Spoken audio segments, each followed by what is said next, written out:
Siemka, ja jestem Adacho i wracamy do mangi Dragon Ball Hakai. Cieszę się, że po raz kolejny wracamy do mangi Dragon Ball Hakai. Cieszę się, że manga Dragon Ball Hakai wróciła do swojej regularności. Dosłownie raz na 2 tygodnie dostajemy rozdział. Dzisiaj będziemy się zajmować rozdziałem 38, w którym, mam nadzieję, że zobaczymy dalszą część historii Goku, boga zniszczenia Goku, który za pomocą wehikułu czasu, który ostatnio dostał od Gina, czyli boga zniszczenia 12 Wszechświata, cofa się do czasów sprzed wybuchu planety Vegeta. Jak to wyglądało, dlaczego tam się cofa, nie będę wam teraz całej historii streszczał, ale możecie wierzyć, że jest to naprawdę coś bardzo interesującego. Jeśli chodzi o walki, które mieliśmy w ostatnim rozdziale, to właśnie Goku z Jinem bili się o ten wehikuł czasu. Jin tam powiedział, że tak naprawdę chciał sprawdzić tylko podejście Goku, ale jest jeszcze druga walka, która wydaje mi się, że jest bardziej prostolinijna, a mianowicie Vegeta kontra Broly. Na walkę Broly'ego z Vegetą też będę liczył w dzisiejszym rozdziale, ja się cofam i przechodzę do rozdziału 38, bo to co widzieliście przed chwilą to był ostatni panel rozdziału 37, a my przechodzimy do kolejnego rozdziału, który tytuł ma Goku Arrives in the Past, czyli Goku przybywa do przeszłości. Udała się podróż, mamy to potwierdzone w tytule, ale nie od tego zaczynamy dzisiejszy rozdział, tylko od tej drugiej walki, o której już napomknąłem, a mianowicie Broly w pełnej sile, już też zauważyć trzeba, bo do tej pory Vegeta walczył z Brolym, który był w zwykłym Super Saiyanie. Tak naprawdę Broly nadal jest w Super Saiyanie, ale wiemy, że to jego pełna moc nieco się różni od tego tradycyjnego Super Saiyanina, więc wydaje mi się, że tutaj też należy to wyszczególnić i widać to gołym okiem, jeśli chodzi o rezultaty, bo Vegeta jest już po prostu zamknięty w klatce z prawdziwym demonem. Do tej pory to Broly był zamknięty w klatce z Vegetą, teraz to Vegeta jest zamknięty w klatce z Brolym. Swoją drogą tak, oni faktycznie dosłownie są zamknięci, może nie w klatce, ale w lasce Whisa, w tym wymiarze, który Whis stworzył, więc to jest jedna sprawa, ale druga taka, czy Chile i Lemo naprawdę zginęli? Ostatnio jedna osoba z was, jeden widz w komentarzu napisał, wydaje mi się, że to widziałem właśnie w komentarzu pod poprzednim omówieniem, że może Whis cofnie czas, że tak naprawdę Lemo i Chile faktycznie zginęli z ręki Vegety, ale on był świadomy tego, że Whis może cofnąć czas. Tylko że to by zakładało, że ta walka skończy się, no nie wiem, w przeciągu kilku następnych minut, prawda? Bo Whis nie może cofać tam na przykład, nie wiem, 10 minut wstecz, tylko bodajże 4? Chyba mówił, że 4 minuty jest w stanie cofnąć. Także Broly bierze Vegetę za łeb, Vegetę, który przypominam, że jest w Ultra Ego cały czas, więc siła Broly'ego jest tutaj bardzo imponująca, ale chyba trochę wykraczająca poza to, co widzieliśmy w Dragon Ballu Super, chociaż w sumie nie widzieliśmy Broly'ego w pełnej mocy, który walczyłby z Vegetą Ultra Ego, więc może ma to więcej sensu niż mi się wydaje. Tak czy siak, Broly wyskakuje w powietrze cały czas trzymając Vegetę, który nadal przytomny, ale nie jest w stanie nawet postawić bloku przed tymi ciężkimi niczym kowadło ciosami, które Broly wyprowadza w jego korpus. Jak tak to dalej pójdzie, to ta walka może się faktycznie skończy w następne parę minut. Vegeta jest cały czas trzymany za czuprynę, Broly bezlitośnie kopie go w brzuch, Vegeta wypluwa krew. Dlaczego dostajemy dwa takie same panele? Ja jestem fanem Vegety i będę tutaj protestował głośno. Dlaczego dostajemy dwa takie same panele? W zasadzie nawet 3 panele, w których Vegeta jest gnojony. No, te rozdziały mangi Hakai nie są zbyt długie. Mam nadzieję, że to nie będzie tak wyglądać przez ten cały czas. Okej, wygląda na to, że przynajmniej jeszcze przez chwilę tak to będzie wyglądać. Broly cały czas, już na 4. stronie, trzyma Vegetę za ryj. Vegeta przerażony wykrzykuje w niebogłosy, a Broly bezlitośnie ciska nim w ziemię. Zwróćcie uwagę w ogóle na to, ja już ostatnio na to, może nie tyle co narzekałem, ale zastanawiałem się nad tym, dlaczego tam w ogóle podłoga w tym wymiarze Whisa zachowuje się jak normalna skała. Czy tam ziemia też powinna być taka jak u nas, no nie? Chyba że Whis jest w stanie odtworzyć tam na przykład posadzkę tak samo wyglądającą jak w normalnym świecie. Skoro jest to jego wymiar w jego lasce, to może ma tam takie możliwości, że po prostu zrobił to tak, że ziemia składa się tam ze skał. Zresztą to nie jest aż tak istotne. Po prostu się zastanawiam, bo już mam takie zboczenie, okej? Mam już takie zboczenie w Dragon Ballu, że zawsze doszukuję, albo w ogóle w anime, że się doszukuje jakiejś logiki albo zadaje niewygodne pytania. Mój scroll w myszy niestety świruje, także muszę to zrobić inaczej. Broly tym razem wyskakuje w powietrze bez Vegety, który został... Okej, myślałem, że może otworzył oczy, ale to chyba tylko śliwa na jego brwiach. Vegeta niestety z grymasem bólu leży cały czas na ziemi z zamkniętymi oczami, a Broly wyskakuje w powietrze i to już nawet nie jest walka, nie? Bym nie nazwał tego jakimś pojedynkiem.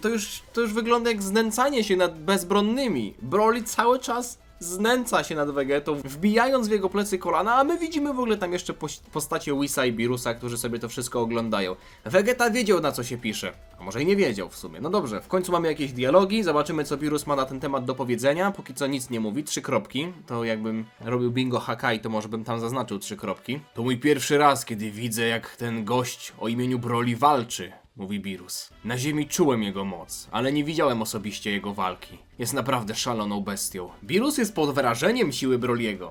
No gdyby nie był pod wrażeniem siły Broly'ego, który klepie jak chce Vegetę, to co by to oświadczyło o Vegecie? Zobaczymy, co Whis ma na ten temat do powiedzenia. O! Whis potwierdza to, co było praktycznie do tej pory pewne, ale teraz mamy to pewne na 100%. Czyli Broly używa zielonowłosej transformacji. Nadal jest to Super Saiyanin, ale jest to Super Saiyanin o pełnej mocy.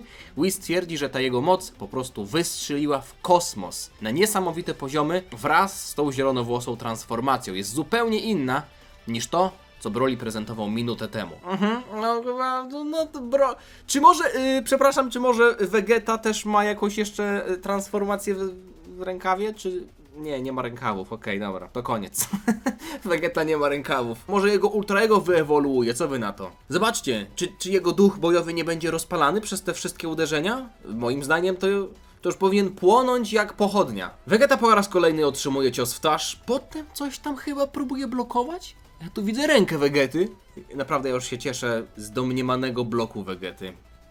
Rozdział temu to Vegeta wygrywał, no naprawdę nie... Okej, dobra, to nie jest jeszcze koniec walki, to nie jest jeszcze koniec walki. Nawet jeśli Vegeta zablokował to jedno uderzenie, to nie zmienia faktu, że chwilę później przyjmuje potężnego luja ogłuszacza w splot słoneczny, zostaje wyrzucony w powietrze jeszcze kolejnym podbródkowym, Broly nie zostawia na księciu suchej nitki, doskakuje do niego po raz kolejny i okłada go gradobiciem ciosów i Vegeta...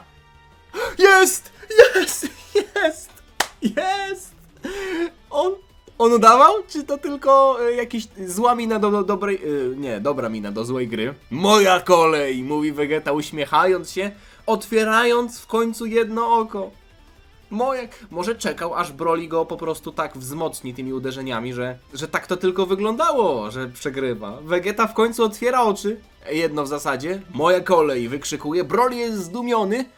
I nagle Vegeta kontruje jednym ciosem, który zatapia w brzuchu Broly'ego, sprawia, że fala uderzeniowa, która przeszywa całe ciało Saiyanina, wyrzuca go w powietrze, aż dymi mu się po prostu z tego brzunia. Broly wyrzucony w powietrze, więcej wykrzykuje Vegeta, ajajaj! Czyli tutaj cały czas mamy starą Dragon Ballową prawdę. Kto wygrywa na początku rozdziału, przegrywa na końcu rozdziału, czyli za każdym razem, kiedy Vegeta będzie przegrywał na początku rozdziału, to ja już jestem spokojny. I zresztą też na odwrót.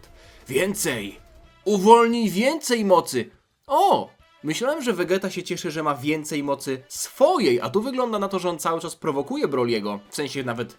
można powiedzieć, motywuje do tego, żeby ten wykrzesał z siebie jeszcze kolejne pokłady energii. Atak, który Vegeta wystrzeliwuje swoim ciałem. W zasadzie to bardzo przypomina atak, którym on zaatakował Nappę. Pamiętacie ten atak, w którym Vegeta zabił Nappę? To tak naprawdę stał w miejscu i tylko jego ciało wystrzeliło taką wiązkę energii. Tutaj wygląda na to samo. No może nie, pozycja może nie jest podobna Broly'ego do Nappy, ale... myślę, że to jest nawiązanie do Sagi Saiyan. Może drugie okienko w bingo? Nie?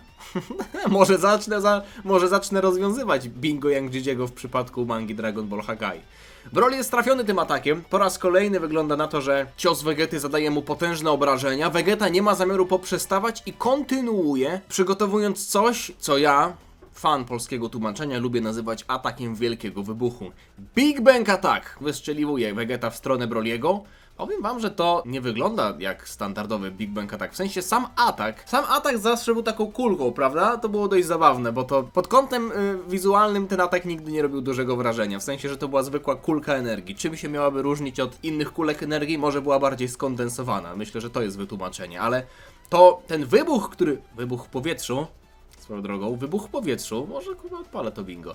To jest coś, co przypomina mi tutaj dosłownie jakieś ciało niebieskie. No może nie czarną dziurę, bo to nie jest czarne, ale jakąś taką planetę, no może nie z pierścieniem. No, tak czy siak, wygląda to bardzo ładnie. Broly nie wiem, czy przetrwał, wydaje mi się, że tak, bo jest ważną dla fabuły postacią, ale może ta walka faktycznie się już zbliża ku końcowi. Zresztą przecież mamy w tytule Goku, prawda?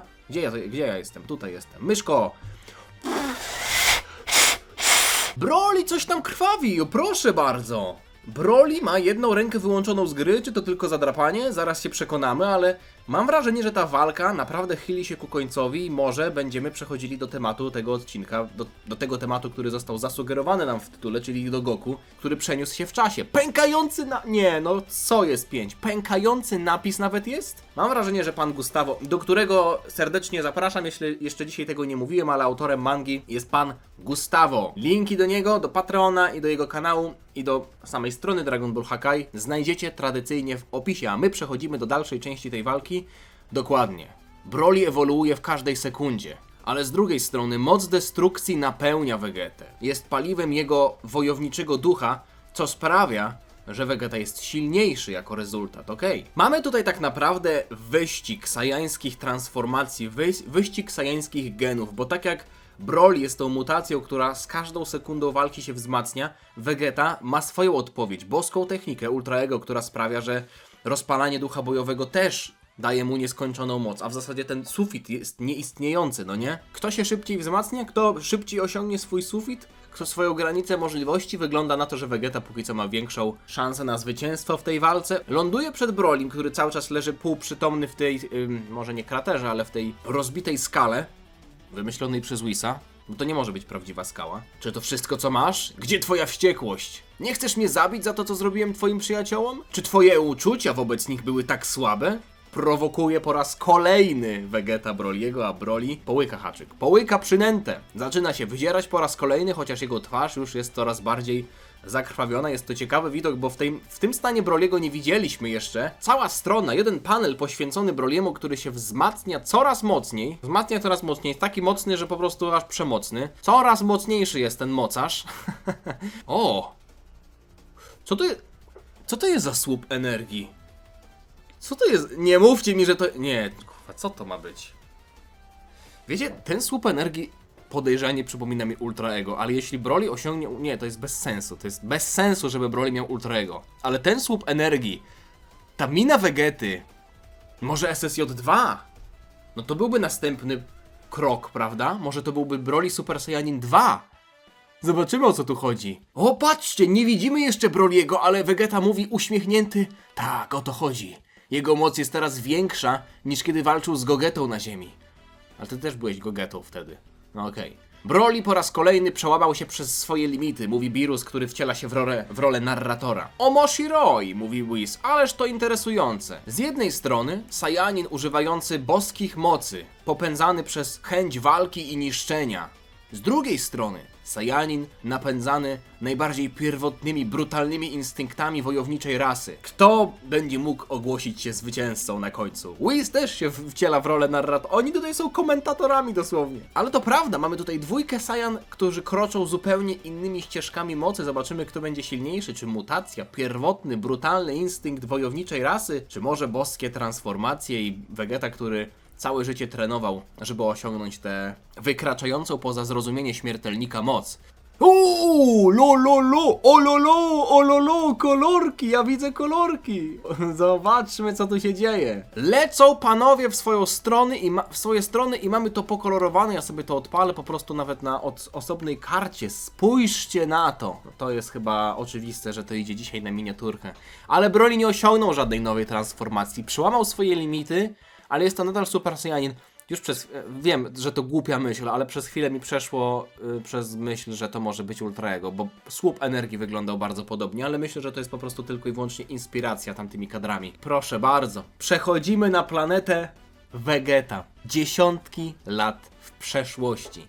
W międzyczasie, no może nie w międzyczasie, no to nie jest międzyczas, to jest zupełnie inny czas, ale powiedzmy, że dzieje się to w innej linii czasowej, także może w międzyczasie. Niespodziewana figura pojawia się na planecie Vegeta, dziesiątki lat, dekady w przeszłości. Goku wyskakuje z tego wehikułu czasu, który przeniósł go na rodzinną planetę. Nic tu nie ma i powinien wrócić teraz na chatę.